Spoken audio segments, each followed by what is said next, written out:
Hello friends, welcome to LS Academy for Technical Education. In today's video we'll discuss about the various phases of the compiler. Compiler के कौन कौन से phases होते हैं और किस फेज का क्या फंक्शन होता है, आज की वीडियो में हम डिटेल में डिस्कस करेंगे। तो जैसा कि हम जानते हैं कि कंपाइलर का क्या फंक्शन होता है कि कोई भी प्रोग्राम जो सोर्स लैंग्वेज में लिखा गया है, जिसे हम सोर्स प्रोग्राम कहते हैं, उसको किस में कन्वर्ट करना, टारगेट प्रोग्राम में कन्वर्ट करना। तो कंपाइलर क्या करता है, सोर्स प्रोग्राम को टारगेट प्रोग्राम में कन्वर्ट करता है।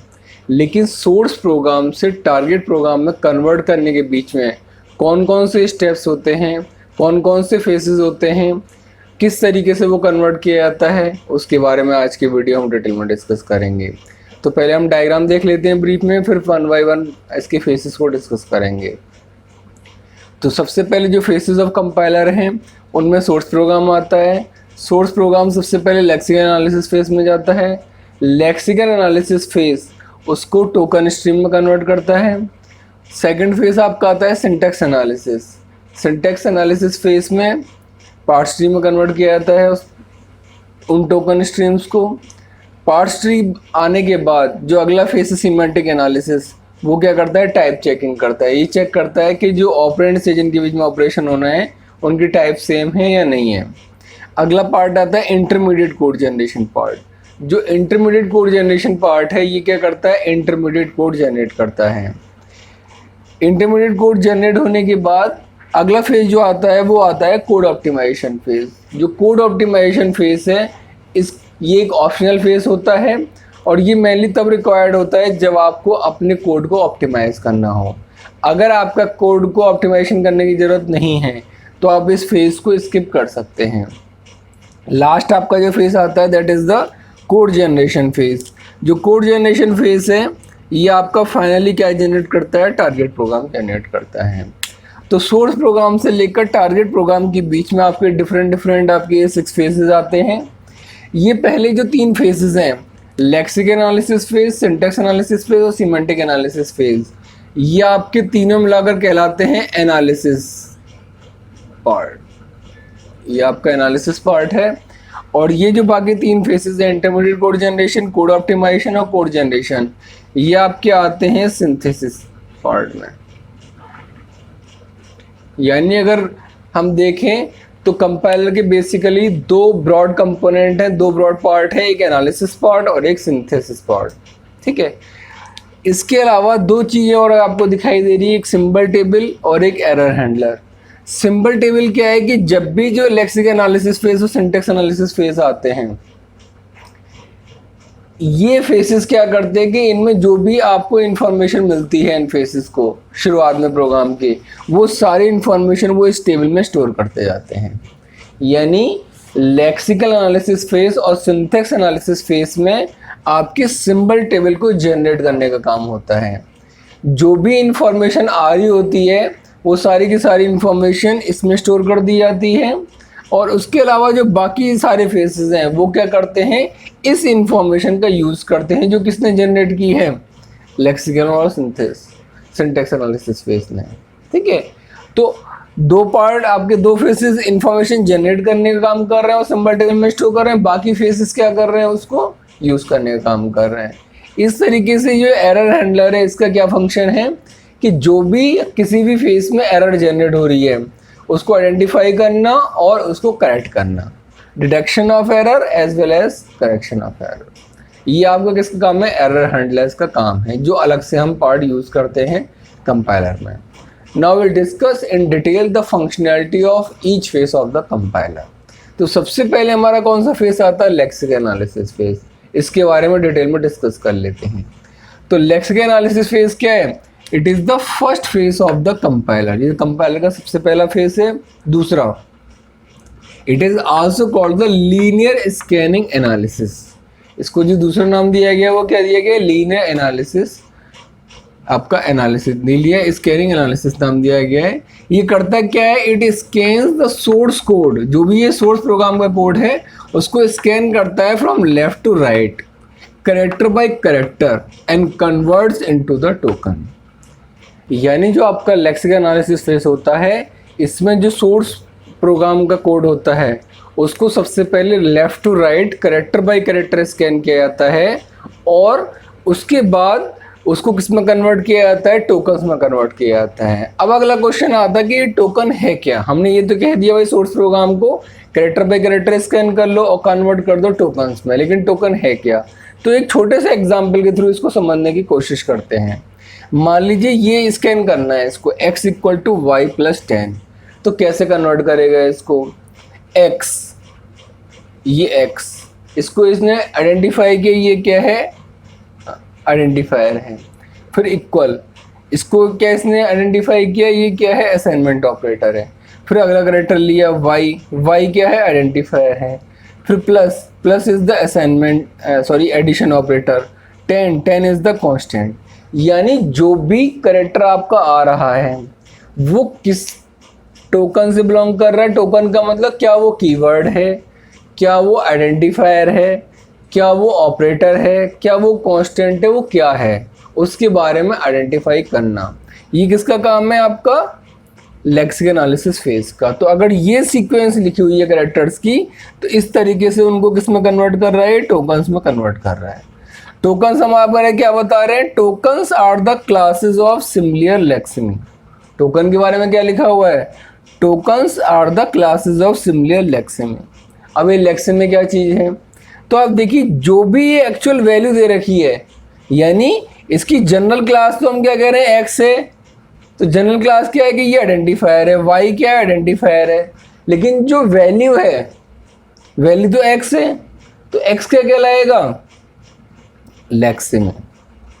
इक्वल क्या कहलाएगा, लेक्स में। प्लस क्या कहलाएगा, लेक्स में। ट्रेन क्या कहलाएगा, लेक्स में। और इनकी जो जनरल फॉर्म है वो क्या कहलाएगी, आपकी टोकन कहलाएगी। तो tokens are the classes of similar lexeme. ये सिमिलर लेक्सिमी है, एक्स और वाई, इनका टोकन आइडेंटिफायर, ठीक है। तो टोकन में पता लग गया कि वो जनरल क्लास को रिप्रेजेंट कर रहा है कि वो किस कैटेगरी में आ रहा है। और लेक्सिमी क्या है, lexeme is the sequence of input characters that makes it token. Lexeme क्या है, एक सीक्वेंस ऑफ कैरेक्टर है जिसकी हेल्प से हम क्या बना रहे होते हैं, टोकन बना रहे होते हैं, ठीक है। वो आपका क्या कहलाता है, लेक्सिमी कहलाता है। यानी कि टोकन की जो वैल्यू है, एक तरीके से कह सकते हैं, जो भी टोकन है उसकी जो वैल्यू दे रखी है वो आपकी क्या कहलाती है, लेक्सिमी कहलाती है। टोकन्स का इन्होंने एग्जाम्पल भी दे रखा है कि टोकन्स क्या क्या होते हैं, आइडेंटिफायर, कीवर्ड्स, कांस्टेंट, इसके अलावा ऑपरेटर्स, ये सारे किस में आते हैं, जनरल फॉर्म में आते हैं और इसको हम क्या कहते हैं, टोकन्स कहते हैं, ठीक है। इनकी जो वैल्यूज हैं वो लेक्सिमी कहलाती हैं। अब जब आपका लेक्सिकल एनालिसिस हो गया, आपने लेक्सिकल एनालिसिस के बाद किस में कन्वर्ट कर दिया, टोकन्स की स्ट्रीम में कन्वर्ट कर दिया। अगला फेज क्या कर रहा है, सिंटैक्स एनालिसिस फेज। इस फेज में क्या हो रहा है, सिंटैक्स एनालिसिस फेज में, in this phase a parse tree is constructed using tokens. जो भी टोकन हमारे जनरेट हुए हैं उनकी हेल्प से हम क्या जनरेट करते हैं, पार्स ट्री जनरेट करते हैं। अब पार्स ट्री जनरेट करने का पर्पस क्या है, this phase checks whether the expression generated. ये फेज क्या चेक कर रहा है कि जो भी एक्सप्रेशन जनरेट हुआ है, जो भी आपके टोकन्स जनरेट हुए हैं एक्सप्रेशन की हेल्प से, weather the expression generated follows the grammar rules of the source language और नॉट। यानी सिंटैक्स एनालिसिस फेज का ये फंक्शन है कि जो भी आपके टोकन जनरेट होके आए, क्या वो सोर्स लैंग्वेज की ग्रामर को फॉलो कर रहे हैं या नहीं कर रहे हैं, ठीक है।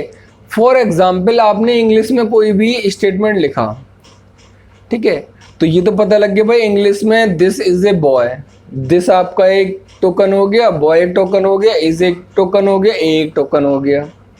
लेकिन क्या ये प्रॉपर सीक्वेंस में है, क्या ये ग्रामर के जो रूल हैं इंग्लिश ग्रामर के कि पहले सब्जेक्ट आएगा, फिर वर्ब आएगा, फिर एडवर्ब आएगा, क्या उसको फॉलो कर रहे हैं। यानी कि ये तो हमें पता लग गया, हाँ भाई ये इंग्लिश लैंग्वेज के आपके स्टेटमेंट्स हैं या टोकन्स हैं, लेकिन क्या वो प्रॉपर सीक्वेंस में हैं, क्या वो इंग्लिश जो लैंग्वेज है उसकी ग्रामर को फॉलो कर रहे हैं, वो हम चेक करते। कहीं ऐसा तो नहीं देखा बॉय इज ए दिस, तो वो हमें क्या चेक करना पड़ता है कि प्रॉपर सीक्वेंस में है कि नहीं।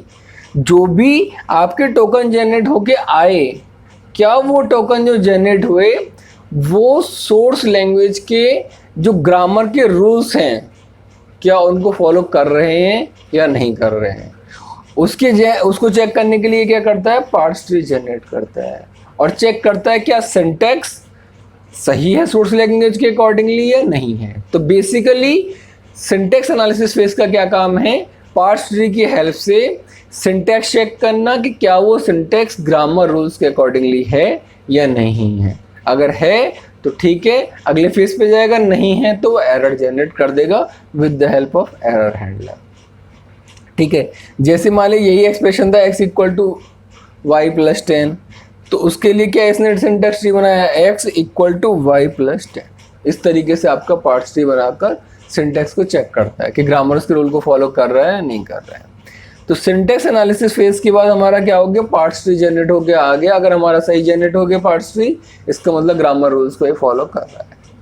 अगला फेज आता है आपका सीमेंटिक एनालिसिस। देखिए सीमेंटिक एनालिसिस फेज का क्या काम है ये देख लेते हैं। This phase checks the type mismatch. ये फेज क्या करता है, टाइप मिसमैच चेक करता है। टाइप मिसमैच का मतलब ऐसा तो नहीं है कि जिनके बीच में ऑपरेशन कर रहे हैं एक इंटीजर हो और एक फ्लोट हो। भाई 2 नंबर को ऐड करना है, एक इंटीजर है और दूसरा फ्लोट है, टाइप मिसमैच हो गया। या आप एक इंटीजर है और दूसरा कैरेक्टर है, उसको ऐड करने की कोशिश कर रहे हैं। तो ये फेज क्या चेक करता है, टाइप मिसमैच चेक करता है कि क्या ऑपरेंड इनकॉम्पिटेबल तो नहीं है, किसी को भी किसी से थोड़ी ऐड कर देंगे। आपको प्रॉपरली चेक करना है कि आप सही, आपके जो भी ऑपरेंड्स है जिनके बीच में ऑपरेशन करने जा रहे हैं वो प्रॉपरली एक ही टाइप के हों। फंक्शन विद इम्प्रॉपर आर्गुमेंट्स, ऐसा तो नहीं कि जो फंक्शन यूज कर रहे हैं उसके अंदर जो आर्गुमेंट डिफाइन किए गए हैं वो आर्गुमेंट प्रॉपर तरीके से डिफाइन नहीं किए गए हैं। ठीक है, क्या चेक करता है कि टाइप सही है कि नहीं, जो भी वेरिएबल डिक्लेयर किए गए, जो फंक्शन डिक्लेयर किए गए उनमें ऑपरेंड आपका सही डिक्लेयर किया गया या नहीं डिक्लेयर किया गया, और कोई ऐसा वेरिएबल तो नहीं जो अनडिक्लेयर्ड हो, अनडिक्लेयर्ड वेरिएबल। अगर अनडिक्लेयर्ड वेरिएबल है तो ये सीमेंटिक एरर इंडिकेट कर देगा। ठीक है, तो सीमेंटिक एनालिसिस फेज का क्या काम हुआ, टाइप कॉम्पेटिबिलिटी चेक करना, फंक्शन चेक करना कि उनके ऑपरेंड आपके इम्प्रॉपर तो नहीं है, और क्या चेक करना, कोई वेरिएबल अनडिक्लेयर्ड तो नहीं है। अगर ऐसा है तो ये एरर के फॉर्म में उसको इंडिकेट कर देगा। ठीक है, तो सीमेंटिक एनालिसिस फेज का क्या काम था, टाइप चेकिंग बेसिकली। जैसे मान लीजिए इंट x लिखा हुआ है, फ्लोट y लिखा हुआ है।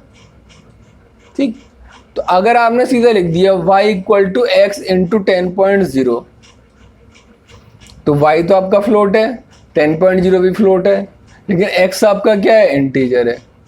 तो होना क्या चाहिए, एक ही टाइप के होने चाहिए जब भी एक्सप्रेशन में ऑपरेशन कर रहे हैं। तो हमें क्या करना पड़ेगा, इस x को पहले किस में कन्वर्ट करना पड़ेगा, इंटीजर से फ्लोट में कन्वर्ट करना पड़ेगा। यही काम है किसका, सीमेंटिक एनालिसिस फेज, कि जो उसके टाइप में मैच नहीं कर रहा है एक्सप्रेशन की, उसकी टाइप को मैच कराना। तो this is the function of the semantic analysis phase. Semantic analysis phase से अगर पता लग गया हाँ भाई सब कुछ ठीक है, उसके बाद क्या होता है, इंटरमीडिएट कोड जनरेशन होता है। ठीक है, इंटरमीडिएट कोड जनरेशन होता क्या है और क्यों यूज करते हैं उसके बारे में हम डिस्कस करते हैं। Intermediate code is generated from the semantic representation of the source program. ये जो इंटरमीडिएट कोड जनरेट होकर आ रहा है किससे हो रहा है, सीमेंटिक जो रिप्रेजेंटेशन आया उसके बाद आपका इंटरमीडिएट कोड जनरेशन हो रहा है। This intermediate code is between source program and target program. देखिए सोर्स प्रोग्राम और टारगेट प्रोग्राम के बीच में आपका इंटरमीडिएट कोड आता है। अगला पॉइंट देखिए, it is a machine independent code. यानी ये काफी क्रूशियल पॉइंट है कि जो इंटरमीडिएट कोड जनरेशन में आपका आएगा कोड जनरेट होके, वो मशीन इंडिपेंडेंट है, यानी कि उसका किसी भी लैंग्वेज से कोई मतलब नहीं है। आपने लेक्सिकल एनालिसिस किया, सिंटैक्स एनालिसिस किया, सीमेंटिक एनालिसिस किया, उसके बाद जो आपका इंटरमीडिएट कोड जनरेट होके आ रहा है वो आपका किसी भी मशीन की डिपेंडेंट नहीं है। यानी आप जिस प्लेटफॉर्म पे चाहें उस प्लेटफॉर्म पे इस इंटरमीडिएट कोड को यूज़ कर सकते हैं, क्योंकि ये मशीन इंडिपेंडेंट है। अब इसका एडवांटेज क्या होगा, अगर हमने machine intermediate code generation produce किया जो कि मशीन इंडिपेंडेंट है, यानी कि किसी भी लैंग्वेज से कोई मतलब नहीं है, हर जगह यूज़ किया जा सकता है, उसका एडवांटेज क्या होगा ये देखते हैं। Intermediate code eliminates the need of a new full compiler for every unique machine by keeping the analysis part same for all the compilers.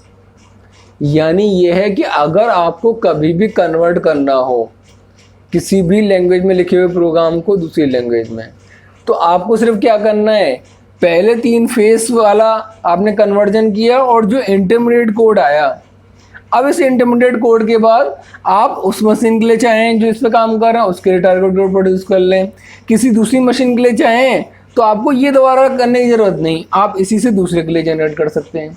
किसी तीसरे के लिए टारगेट कोड जनरेट करना मशीन के लिए, इंटरमीडिएट कोड आया उसी से जनरेट कर लें। यानी आपके पास जो इंटरमीडिएट कोड में रिजल्ट आया वो रिजल्ट आप जब आप टारगेट मशीन के लिए कोड प्रोड्यूस करेंगे तो टारगेट मशीन के लिए जिसके लिए चाहे प्रोड्यूस कर सकते हैं, रेदर देन कि आप सारे फेसेस को दोबारा से एग्जीक्यूट कराएं। आप ये जो रिजल्ट मिल गया है इस रिजल्ट को ही यूज कर सकते हैं। इससे क्या होगा, आपकी एलिमिनेट कर देगा need to write new full compiler for every unique machine. आपने क्या किया, एनालिसिस फेज का जो रिजल्ट आया यहाँ पर एनालिसिस फेज यहाँ खत्म हो जाएगा, जो इसका रिजल्ट आया इंटरमीडिएट कोड जनरेशन पे इसी को यूज करके हर टारगेट मशीन के लिए यूज कर लिया। यानी एनालिसिस फेज का काम सिर्फ एक बार होगा, उसके बाद आप जिस मशीन के लिए चाहें टारगेट कोड प्रोड्यूस कर सकते हैं। This is the biggest advantage of intermediate code generation. The second part of the compiler, second part मतलब ये वाला पार्ट जो कहलाता है synthesis part, is change according to the target machine. आपको सिर्फ क्या करना पड़ेगा, सभी कंपाइलर्स के लिए एनालिसिस का रिजल्ट तो भाई इसमें आ गया, सिर्फ आपको किसको चेंज करना होगा, इन दोनों पार्ट्स को चेंज करना होगा।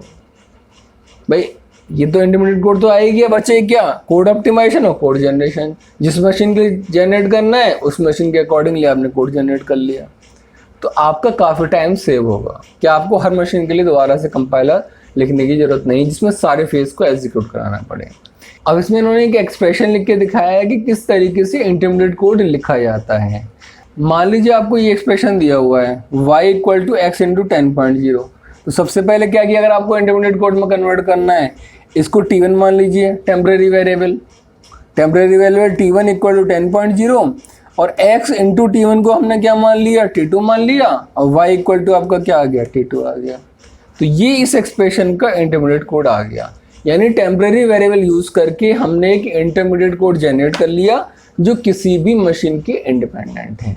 इसी तरीके से पूरा जो प्रोग्राम होगा हम क्या करेंगे, उसको इंटरमीडिएट कोड में कन्वर्ट कर लेंगे एज पर आवर रिक्वायरमेंट। इसके बाद जो अब अगला फेज आएगा वो क्या आएगा, code optimization phase. Code optimization phase क्या होता है, क्यों कोड ऑप्टिमाइजेशन करते हैं, अब हम ये डिस्कस करेंगे। तो कोड ऑप्टिमाइजेशन फेज पहले क्या होता है इसको देखते हैं। Code optimization is an optional phase. ये मैंने आपको पहले बताया था कि कोड ऑप्टिमाइजेशन एक ऑप्शनल फेज होता है, एक कंपल्सरी फेज नहीं है। इस फेज का कब रिक्वायरमेंट होगा, अगर आपको लगता है कि आपके प्रोग्राम में एक्सेसिव कोड लाइंस यूज की गई हैं जिनको हम रिड्यूस कर सकते हैं। इसका मतलब कोड ऑप्टिमाइजेशन का मतलब क्या है, ऑप्टिमाइज करना कोड को, रिड्यूस करना। क्या रिड्यूस करना, स्पेस रिक्वायर्ड रिड्यूस करना। कैसे कि एक्सेसिव कोड, जो एक्स्ट्रा कोड है जिसके बिना भी काम चल सकता है, उसको हटाना। और जितना आपका कोड छोटा होता जाएगा उतना ही उसके कंपाइलेशन में कम टाइम लगेगा।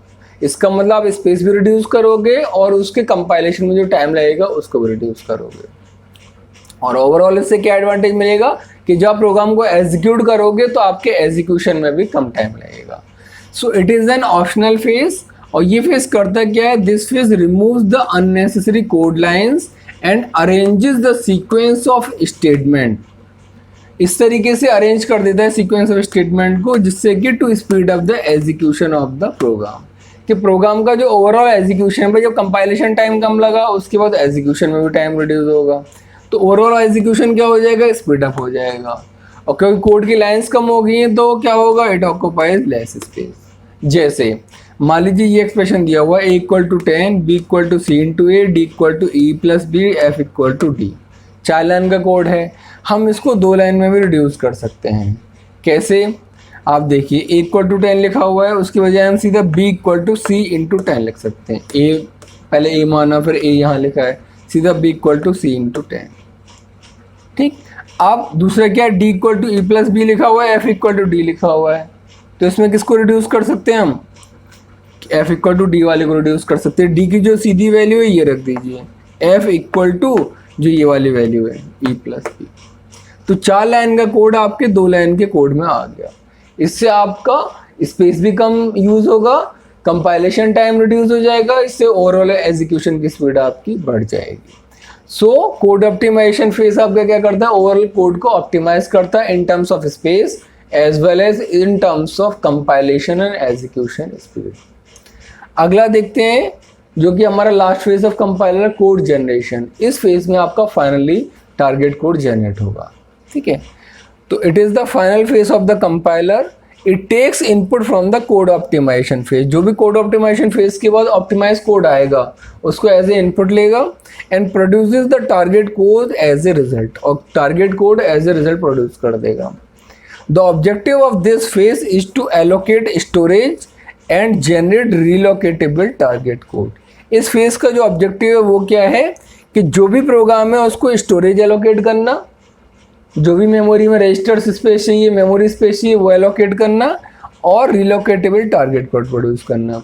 ये जो रिलोकेटेबल टारगेट कोड है ये क्या है, ठीक है, relocatable target code can be the assembly code और it can be the machine code. आप चाहें तो पहले क्या जनरेट कर दें, असेंबली कोड जनरेट कर दें और असेंबलर लगाकर फिर उसको किस में कन्वर्ट करें, मशीन कोड में, या आप डायरेक्टली मशीन कोड भी प्रोड्यूस कर सकते हैं। सो टारगेट को ये कोई फिक्स नहीं है कि वो सीधा मशीन कोड होगा, it can be the assembly code, it can be the machine code. ठीक है, फॉर एग्जाम्पल उन्होंने बताया कि टारगेट कोड असेंबली में किस तरीके से प्रोड्यूस किया जाएगा। मान लीजिए एक्सप्रेशन था a equal to b plus 10। ठीक है, तो असेंबली में टारगेट कोड किस तरीके से प्रोड्यूस होगा, किस तरीके से इसको रजिस्टर्स एलोकेट किए गए हैं वो देख लीजिए। सबसे पहले हमने क्या किया, जो 10 वैल्यू है इसको रजिस्टर में लिया, MOV 10 को किस में कॉपी करा लिया, R1 रजिस्टर में, इस 10 को R1 रजिस्टर में ले लिया। ठीक है, फिर B रजिस्टर जो आपकी B आपका ऑपरेंड था उसको किस में ले लिया, R2 रजिस्टर में ले लिया। B की वैल्यू किसने मूव करा दी, R2 में। तो पहली वैल्यू 10 R1 में आ गई, दूसरी वैल्यू आपकी R2 में आ गई। उसके बाद हमने क्या किया, इन दोनों वैल्यूज को ऐड कर दिया, add R1, R2। R1, R2 add हो गए और रिजल्ट किस में स्टोर हो गया, R1 में। लेकिन हमें फाइनल रिजल्ट किस में स्टोर करना है, A में। तो हम क्या कर देंगे, मूव R1 में जो रिजल्ट आया वो किस में मूव हो जाए, A। ठीक है, तो ये हमारा क्या करेगा, एक तरीके से इसने असेंबली कोड प्रोड्यूस कर दिया। इसके बाद हम असेंबलर लगाकर फाइनली हम क्या जनरेट कर सकते हैं, मशीन लैंग्वेज में जो कोड होगा वो जनरेट कर सकते हैं। ठीक है, तो अब इसके बाद क्या, दो चीज बची हमारी और क्या, सिंबल टेबल और एरर हैंडलर जो हमने आपको बताए थे। सिंबल टेबल का क्या फंक्शन है, सिंबल टेबल हमने आपको बताई थी कि जो कंपाइलर के पहले 2 फेज होते हैं, लेक्सिकल एनालिसिस फेज और सिंटैक्स एनालिसिस फेज, उन फेजेस में आपकी जनरेट की जाती है। So it is built in the lexical and syntax analysis phase. The information is collected by the analysis phase of the compiler. जो भी एनालिसिस आपके फेजेस हैं उनमें इंफॉर्मेशन ये कलेक्ट करती है symbol table, and it used by the synthesis faces of the compiler. और जो सिंथेसिस वाले जितने फेसेस हैं उनमें ये इंफॉर्मेशन यूज करते हैं, यानी क्रिएशन का काम एनालिसिस फेज में और इसको इंफॉर्मेशन को यूज करने का काम सिंथेसिस फेज में किया जाता है। कभी कभी एग्जाम में पूछ लिया जाता है कि सिंबल टेबल किस फेज में जनरेट होती है, तो it is generated in the lexical and syntax analysis phase. ठीक है, अब इसमें क्या क्या जनरेट करती है, अब अगला क्वेश्चन ये, सिंबल टेबल जनरेट क्या क्या करती है। तो symbol table creates new table entries for token. जो भी टोकन जनरेट हो रहे हैं, टोकन किस में जनरेट होते हैं, लेक्सिकल फेज में, उनके लिए हर टोकन के लिए टेबल में नई एंट्री बनाना, ये किस में होता है, लेक्सिकल एनालिसिस फेज में। ठीक है, उसके बाद सिंटैक्स एनालिसिस फेज में क्या हो रहा है, add information regarding attribute value, attribute type sorry, scope and use. जो भी आपके एट्रीब्यूट हैं वो किस टाइप के हैं, उनका स्कोप क्या है। स्कोप का मतलब क्या, वो पूरे प्रोग्राम में वैलिड है या किसी पर्टिकुलर लोकल एरिया में वैलिड है एट्रीब्यूट, और उनका कहाँ कहाँ यूज है, ये किस में किया जाता है, सिंटैक्स एनालिसिस फेज में किया जाता है। ठीक है, अगला फेज जो सिमेंटिक एनालिसिस फेज है वो क्या करता है, verify expression using type checking. जो भी एक्सप्रेशन है उनकी टाइप चेक करता है, किसकी हेल्प से, सिंबल टेबल की हेल्प से। ठीक है, और उसके बाद जो करेक्टेड इंफॉर्मेशन है उसको किस में स्टोर कर देता है, सिंबल टेबल में। जो अगला फेस है वो क्या करता है, intermediate code generation. Intermediate code generation क्या करेगा, adds temporary variable information in intermediate code generation. जो इंटरमीडिएट कोड जनरेशन है उसमें क्या करता है, टेम्परेरी वेरिएबल आपके क्रिएट होते हैं, हमने देखा था, वो टेम्परेरी वेरिएबल्स को ऐड कर देता है सिंबल टेबल में। uses information present in the symbol table to optimize code in code optimization phase। जो भी इंफॉर्मेशन उसके पास है सिंबल टेबल में उसको यूज करके वो क्या करता है, कोड को ऑप्टिमाइज करता है। किस फेज में, कोड ऑप्टिमाइजेशन फेज में।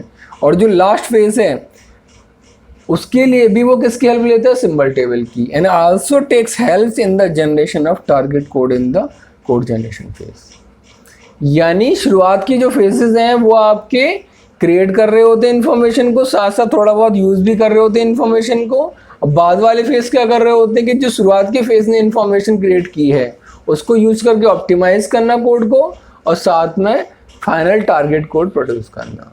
उसके लिए हमारा सिंबल टेबल का यूज किया जाता है। Now come to the last one कि एरर हैंडलर क्या है। हमने बताया था जो आपके फेस का डायग्राम बताया था कि एरर हैंडलर भी होता है।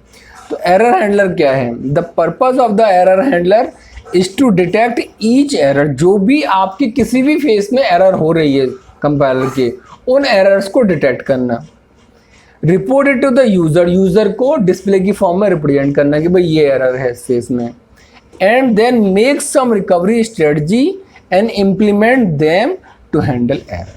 और उसके बाद किस तरीके से उस एरर को करेक्ट किया जाए उसकी इम्प्लीमेंटेशन टेक्निक अप्लाई करना। ये किसका काम है, एरर हैंडलिंग वाले पार्ट का काम है। दूसरा, किस टाइप के एरर को हैंडल कर रहा है, हमने ये तो कहा लेक्सिकल एनालिसिस फेज में एरर को डिटेक्ट कर रहा है, सिंटेक्स एनालिसिस में कर रहा है, लेकिन किस किस टाइप्स के एरर को डिटेक्ट करता है तो वो देख लेते हैं हम। It handles errors like miss spelling of identifier. Identifier की स्पेलिंग गलत लिख दी, कीवर्ड्स की स्पेलिंग गलत लिख दी, ऑपरेटर आपने गलत यूज कर लिए, मिसिंग सेमीकॉलन नहीं लगाया, अनबैलेंस पैरेंथेसिस, जो पैरेंथेसिस होते हैं कहीं एक तरफ लगा दिए सही और एक तरफ छोड़ दिए, अनबैलेंस पैरेंथेसिस तो नहीं है। टाइप मिसमैच, एक इंटीजर एक फ्लोट है मैच नहीं कर रहा टाइप, एक इंटीजर एक कैरेक्टर है मैच नहीं कर रहा टाइप, उसको डिटेक्ट करना। अनरीचेबल कोड, कोड ऑप्टिमाइजेशन में आपने एक ऐसा कोड यूज़ कर रखा है जिसका कोई यूज़ ही नहीं हो रहा है, अनरीचेबल कोड, ठीक है। या इनफाइनाइट लूप, इनफाइनाइट लूप है उसका कोई फ़ायदा नहीं है, ऐसे कोड को हटाना पड़ेगा। तो वो सारी एरर कौन डिटेक्ट कर रहा है, आपका एरर हैंडलर डिटेक्ट कर रहा है, और उसके बाद यूज़र को रिपोर्ट कर रहा है। यूज़र उसकी बेस पर इम्प्लीमेंटेशन स्ट्रेटजी बनाकर उन एरर को दूर करता है with the help of error handler. So all these are the parts of the error handler. तो टोटल कंपाइलर में 6 आपके फेजेस होते हैं, और 6 फेजेस का के अलावा आपका एक सिंबल टेबल होता है और एक एरर हैंडलर होता है, जिसके हेल्प से आपका ओवरऑल फेसेस ऑफ कंपाइलर का पार्ट पूरा होता है। So I hope now you understand what are the different phases of the compiler and what is the function of each and every phase of the compiler. Still, if you have any doubt, you can ask in the comment section. Thank you so much.